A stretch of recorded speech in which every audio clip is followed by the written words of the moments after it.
আপনাকে সাহায্য করব। সেটা কি? আমিনাল লাইলি ফাতাহাজ্জাত বিহি নাফিলাতান লাক। আমিনাল লাইলি, রাতের একটা অংশে, ফাতাহাজ্জাত, আপনি তাহাজ্জুদ পড়বেন, নাফিলাতান লাক। নাফিলা মানে অতিরিক্ত, লাকা মানে আপনার জন্য। আপনার জন্য, এটা শুধু রাসূলের জন্য স্পেশাল ছিল এই সময়। পরে সাহাবীরা শুনে আস্তে আস্তে পড়া শুরু করেছেন, কিন্তু প্রথমেই আল্লাহ ওয়া রাসূল করে 5 ওয়াক্ত নামাজ সমাজে কায়েম করেন। এবার পার্সোনালি গভীর রজনীতে একটু তাহাজ্জুদ পড়েন, আমি আপনাকে বিজয় দিব, অবশ্যই বিজয় দিব। রাসূল কারীম সাল্লাল্লাহু আলাইহি ওয়াসাল্লাম ইসলামকে বিজয়ের স্তরে নেওয়ার জন্য নিজের জীবন বাজি রেখেছেন। তাহাজ্জুদ শুরু করে দিলেন। আশা আল্লাহ তাআলা বললেন 5 ওয়াক্ত নামাজ কায়েম করেন আর ব্যক্তিগতভাবে রাতের অন্ধকারে উঠে একটু তাহাজ্জুদ পড়েন। আশা সম্ভবত আইয়াবা আসাকা, আপনার রব আপনাকে বিজয় দিবেন। আশা আইয়াবা আসাকা রব্বুকা মাকামান মাহমুদা, এমন বিজয় দিবে বিশ্বে মানুষগুলো আপনার দিকে তাকিয়ে তাকিয়ে দেখবে, সেলুট জানাবে, সেলুট। মাকাম মানে কি? মর্যাদার স্তর। এমন স্তরে আমি আপনাকে পৌঁছায় দিব, বিশ্বের মানুষ তাকিয়ে দেখবে এ মুহাম্মদ কি জিনিস।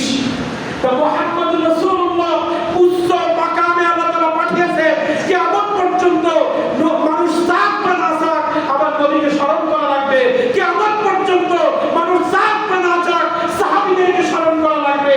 এই পৃথিবীর মানুষ তখন স্মরণ করেছে, এখনো করছে, কিয়ামত পর্যন্ত করবে, এবং সম্মানের সাথে সাহাবীদেরকে আমরা স্যালুট করি, ঠিক কিনা?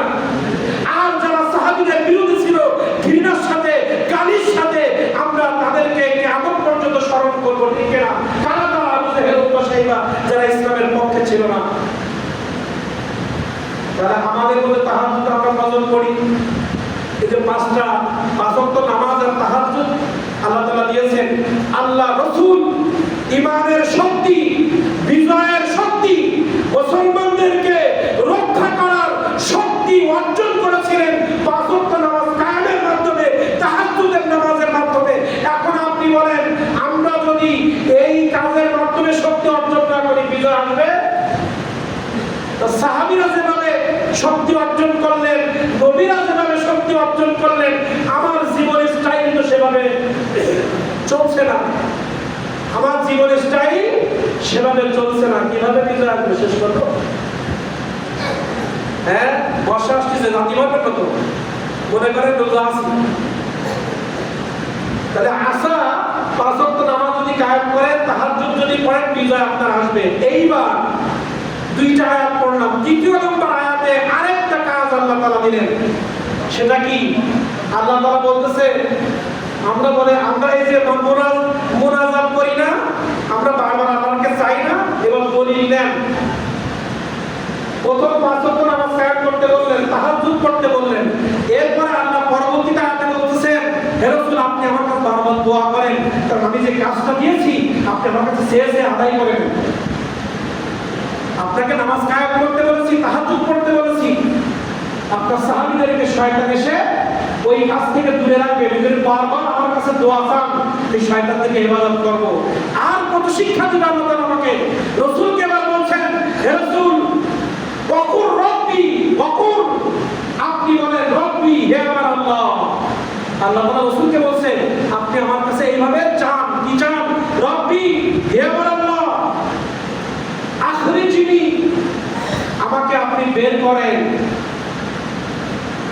রব্বি, ওয়াকুর রব্বি আদখিলনি মুদখালা সিদকিন ওয়া আখরিজনি মুখরাজা সিদকিন ওয়াজআলনি মিন লাদুনকা সুলতানান নাসীরা। 3টা জিনিস চাইতে আল্লাহ তাআলা রাসূলকে বলেছিলেন। রাসূল 3টা জিনিস চেয়েছিলেন। একটা হচ্ছে, আমাকে বের করেন সত্যের পথে, যে পথে চললে আল্লাহ আপনাকে পাওয়া যায়, এবং যে পথ থেকে আসলে আপনাকে পাওয়া, গেলেও আপনাকে পাওয়া যাবে, আসলেও আপনাকে পাওয়া যাবে, এবং আমার যে কাজগুলো আপনি দিয়েছেন, এই কাজগুলোর জন্য একটা ঈমানী শক্তি, একটা সাহায্যকারী শক্তি আপনি আমাকে দান করেন। আমরা চাই আমার কাছে, আমলই তো করি না, নামাজই তো করি না, তো চাবো কখন? অত সহজ নয়, বিজয় অত সহজ নয়। বিজয়ের স্লোগান